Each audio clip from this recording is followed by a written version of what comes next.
서비스 업종 자체가 현재 포화 상태예요. 일자리를 잃으신 분들이 과연 지금 생겨나는 일자리로 이동이 가능하냐라는 거예요. 불가능하거든요. 결국은 요 새 일자리가 전체 일자리의 1%도 안 될 거라는 얘기예요.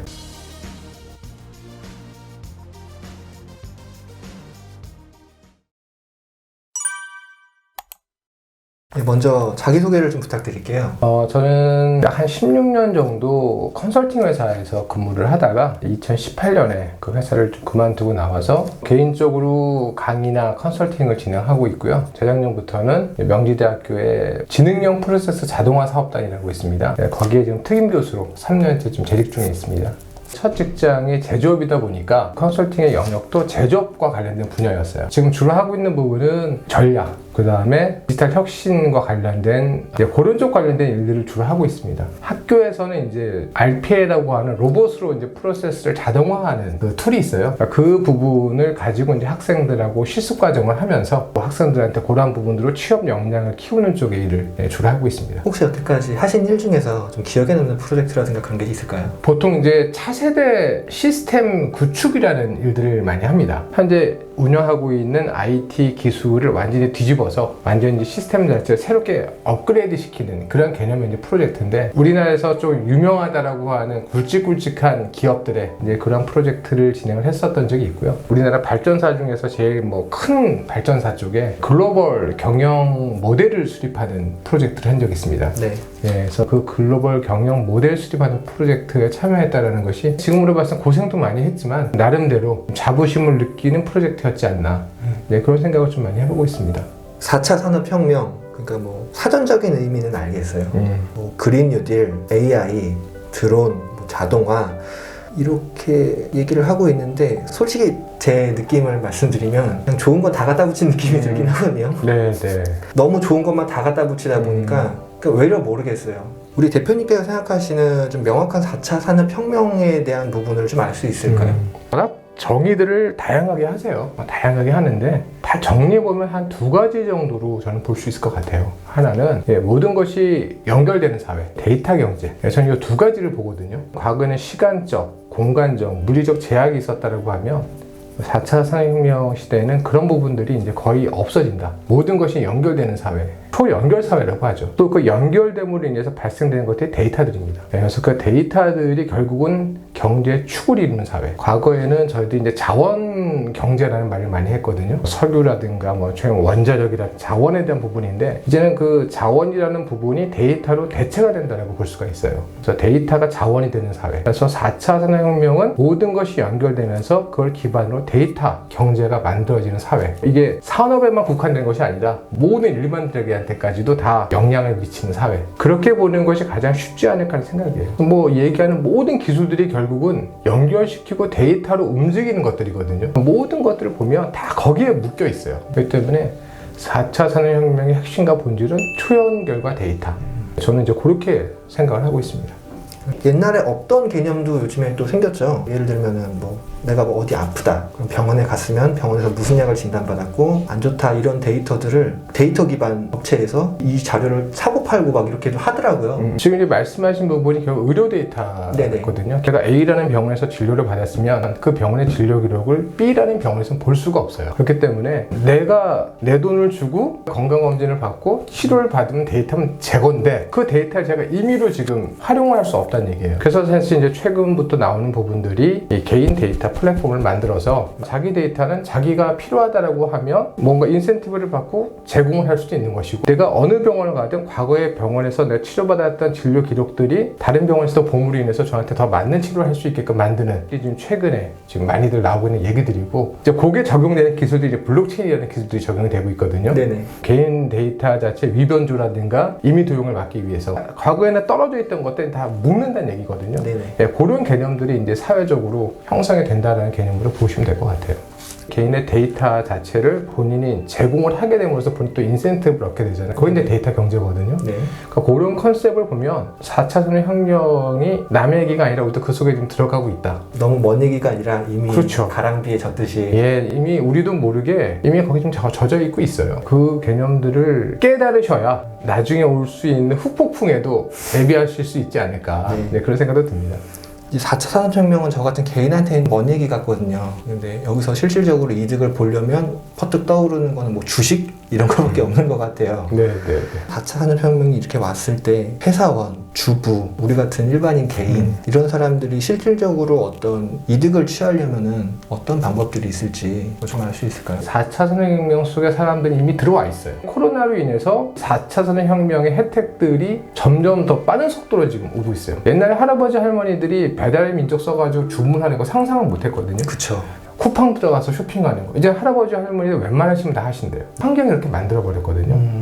그러니까 결국은 4차 산업혁명이라는 거는 이미 우리 속에 이미 들어와 있고 우린 그 수혜를 누리고 있어요. 이제는 이 다음 단계는 누가 그거를 가지고 뭔가 이득을 취할 수 있는 행동을 하느냐. 네네. 이제 그렇게 나온 것들이 공유경제라는 게 나온 거예요. 우리가 우버 얘기를 많이 하잖아요. 자동차를 1년 동안에 사용하는 가동률을 보면 전체 이 자동차가 가동할 수 있는 시간을 100으로 봤을 때 한 5% 정도 쓴다고 합니다. 좀 많이 쓰시는 분들이 한 10% 내외? 그럼 결론적으로는 90% 이상의 차가 서 있는 거예요. 그 차를 세워둘 필요가 없다는 얘기죠. 필요한 사람하고 같이 쓰면 된다는 얘기예요.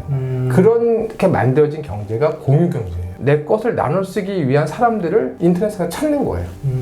찾아서 만들어주기 시작을 한 게 소위 말하는 우버라든가 에어비앤비라든가 이런 플랫폼들이 생기기 시작을 한 거죠. 그래서 공유경제라는 경제가 만들어지기 시작을 했고 또 이제 구독경제라는 것도 좀 만들어지고 있어요. 내가 원하는 거를 요청을 하게 되면 나한테 맞춰서 필요한 옷이라든가 신발이라든가 이런 것들이 저한테 자연적으로 배달이 되는 거예요. 이러한 경제들이 만들어지기 시작을 한다는 거죠. 그러니까 이 경제는 개인적으로도 얼마든지 거기서 수익을 창출할 수 있는 기회가 만들어낼 수가 있어요. 네네. 육아를 하시는 분들이 애들이 크면 육아용품들이 사용할 필요가 없잖아요. 그럼 이런 것들을 내놓는 거예요. 내놓으면 필요하신 분들 또 가지고 가고 이런 어떤 경제 형태들이 새롭게 만들어지기 시작한다는 거죠. 그래서 이러한 4차 산업혁명은 우리가 소위 말하는 구독경제라든가 공유경제와 같은 새로운 형태의 경제 모델을 같이 한 축으로서 성장시킬 수 있는 기반을 제공을 해주는 그런 형태로도 우리 일반인들이 새로운 기회를 찾을 수 있는 또 나름대로의 기회를 제공해주는 것으로 볼 수가 있겠죠. 모든 공정에서 로봇 자동화가 될 것 같아요. 미래에 사람한테 일자리가 있어도 일자리 자체에 빈익빈 부익부가 생길 것 같은 생각이 들어요. 미래의 일자리는 어떻다고 보시는지요? 4차 산업혁명에서 제일 심각한 문제가 일자리가 될 거다라는 생각을 해요. 과거에는 이제 많은 경제학자들이 일자리 총량의 법칙 이런 얘기를 해요. 사라지는 일자리만큼 새로운 일자리가 생겨난다. 그런 원리를 가지고 4차 산업혁명에도 많은 일자리가 사라질 거지만 그만큼 새로운 일자리가 나타날 거다 라는 이야기를 하고 있거든요. 근데 저는 거기에 절대적으로 반대 생각을 하고 있어요. 첫 번째는 과거의 일자리에는 공장 자동화라든가 이런 부분들이 있어서 뭐 그걸로 인해서 일자리가 이제 대체가 되는 현상이 발생이 됐었어요. 근데 그때는 나오신 분들이 어느 쪽으로 몰리기 시작했냐면 서비스업 쪽으로 몰리기 시작을 했어요. 그러면서 서비스업이 발달하게 된 계기가 산업혁명과 같은 일자리의 이동 때문에 이제 서비스업이 발달을 하기 시작을 했거든요. 그렇기 때문에 트럭을 운전하시던 분이 회사를 그만두고 치킨집을 하셔도 그게 문제가 되지 않았어요. 근데 지금은 조금 달라요. 지금은 서비스 업종 자체가 현재 포화 상태예요. 지금 새롭게 많이 나오는 일자리들은 주로 어떤 일자리냐면 데이터 분석, 데이터 취합, 소위 얘기하고 있는 4차 산업혁명 기술에 기반된 일자리들이 생겨나고 있어요. 그럼 예를 들어서 트럭을 운전하시는 분들이 지금 자율주행 트럭으로 지금 바뀐다고 얘기를 많이 하거든요. 그럼 트럭에서 일자리를 잃으신 분들이 과연 지금 생겨나는 일자리로 이동이 가능하냐라는 거예요. 이미 그분들 연세도 있으실 거고. 그렇죠. 그분들의 학습을 통해서 지금 얘기하는 데이터를 분석하고 데이터를 취합하는 일자리로 이동이 가능하느냐? 불가능하거든요. 지금 그런 문제들이 생겨난다는 거예요. 그런 구조적인 문제를 이제 마찰적 기술 실업이라는 얘기를 많이 해요. 일자리는 생겨나지만 그 일자리가 손에 닿질 않는다. 잡을 수가 없다. 두 번째는 많은 일자리 자체도 기계로 대체가 될 수 있다는 얘기예요. 과거에는 생겨나는 일자리들 상당 부분을 사람이 대체했는데 이제는 생겨나는 일자리들 자체 상당수를 기계 자체로 대체를 해버린다는 얘기예요. 이런 걸 구조적 기술 실업이라고 얘기를 하거든요. 가깝게는 키오스크 이런 거 볼 수 있는데요. 그렇죠. 100명의 실업자가 생겨서 100명의 일자리를 만들었는데 이 100명의 일자리 중에서 60~70%는 기계가 대체할 수 있다는 얘기예요. 그나마 사람이 갈 수 있는 일자리는 30%~40%도 채 안 된다는 얘기죠. 이러한 두 가지 문제가 생긴다는 얘기거든요. 결국은 이 일자리에 대한 문제는 앞으로는 굉장히 심각한 문제가 될 거예요. 그리고 일자리들 자체가 앞으로는 어떻게 지금 보고 있냐 하면 모든 경제와 관련된 자산들을 소유하고 있는 계층이 있을 거예요. 그 다음에 데이터를 분석하고 그걸 가지고 뭔가를 가치를 만들어내는 그런 일자리가 있을 거예요. 그 다음에 데이터를 취합하고 운영하는 인프라를 관리하는 일자리가 있을 거예요. 결국은 요 세 일자리가 네. 전체 일자리의 1%도 안 될 거란 얘기예요. 0.1% 정도가 될 거란 얘기가 있어요. 네. 그럼 나머지 99.9%는 뭐냐? 이 사람들에 의해서 영향을 받는 일자리들, 이 사람들에 대한 서포팅할 수 있는 일자리들, 극단적인 양극화죠. 이런 얘기들이 지금 나오고 있어요. 거기에 대부분 다 영향을 받고 사는 사람들이겠죠. 일자리들 하더라도 여기서 내려오는 뭔가를 가지고 뭔가를 해야 되는데 여기서 뭔가를 바꿔버리면 그 영향을 받고 일어나는 사람들은 거기에 엄청난 데미지를 입을 수밖에 없다는 얘기죠. 뭔가를 바꾸거나 새로운 트렌드를 제시해버리게 되면 여기는 우후죽순처럼 무너질 수밖에 없는 구조라는 얘기죠.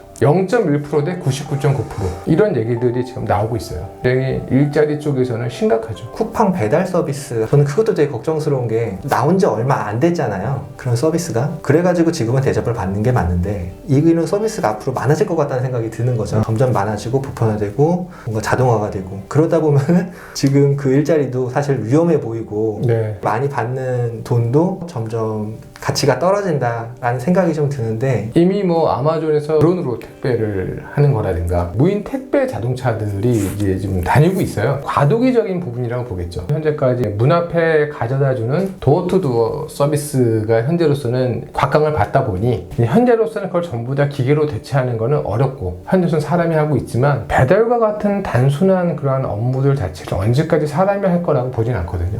극소수의 영역을 빼고는 대부분 다 기계로 전 대체될 거라고 봅니다. 그리고 이미 좀 많이 마찰이 일어나고 있는 게 보안 문제 때문에 택배하시는 분들이 실제적으로 아파트 단지나 이런 쪽에 못 들어가게 하는 문제들도 지금 발생을 하고 있잖아요. 이러한 문제들이 결코 그냥 흐지부지 흘러갈 거라고는 보진 않아요. 저는 한 10년 이내 상당수는 아마 이 부분조차도 기계로 대체가 되지 않을까 라는 생각이 좀 들고 있습니다. 뭐 상당 부분의 기술은 어느 정도 실용화 단계에 와 있는데 뭐 실용화하기에는 너무나 사회적 파장이 크기 때문에 아직까지 확실하게 드러내놓지 않고 있다는 얘기도 좀 나오고 있거든요. 산업혁명 났을 때 우리 일자리를 뺏지 마라 라고 하면서 기계 때려 부시고 그랬었죠. 러바이트 운동. 네, 러바이트 운동이 있었었죠. 우리 먹고 사는 문제가 직결되는 거기 때문에 그런 문제가 생길 수밖에 없고 결국은 사회 구조적으로 그런 일자리의 문제 자체를 해결하기 위한 방안이 만들어지지 않고서는 이런 부분들을 막 극단적으로 변화시켜 나가거나 대체해 가거나 하는 부분들은 당분간은 쉽지는 않을 거라는 생각이 좀 들어요. 특히 이제 제가 봤을 때 급진적으로 바뀔 수 있는 분야는 오히려 좀 지식계층의 업무들은 대체가 가능해요. 다만 이제 이 노동조합 과 같은 이게 사회적 문제가 좀 클 수 있는 부분들 이런 부분들은 조금 시간이 걸리지 않을까. 사실은 의료계 쪽이 기계로 대체가 될 수 있는 여지가 높은 직업 중에 상당히 높은 위치에 자리 잡고 있거든요. 그리고 이제 법 쪽에 그러니까 공부를 많이 하는 업종일수록 기계로 대체가 되기 쉽다는 얘기를 많이 해요. 왜냐하면 기계가 학습을 하니까요. 사람은 24시간 풀로 학습을 할 수 없잖아요. 결론적으로는 기계가 공부를 많이 하는 직업은 얼마든지 대체할 수 있다는 얘기예요. 감성 노동자들 같은 경우에는 대체하기 쉽진 않지만 이성적인 판단과 학습에 의해서 성취가 되어진 영역들은 얼마든지 기계로 대체가 될 수 있다라는 거죠. 또 우리 대표님께서 책을 쓰셨어요. 4차 산업 인사이트 22라는 책을 쓰셨는데 앞광고 뒷광고 없고요. 이제 4차 산업혁명이라든가 그런 분야에 관심이 많으신 분들은 한번 읽어보셨으면 좋겠어요. 아니면 목차라도 보시면 좀 진중한 내용이 많이 담겨져 있으니까 혹시 책에 대해서 더 하고 싶으신 말씀 있으신가요? 아닙니다. 그러시죠. 제 책을 제가 얘기하는 건 아닌 것 같습니다. 그렇죠. 저도 솔직히 아직 읽어보기 전이라 오늘 하신 내용에 따르면 굉장히 좋은 내용 많이 들어가 있을 것 같으니까 한번 잘 읽어보도록 하겠습니다.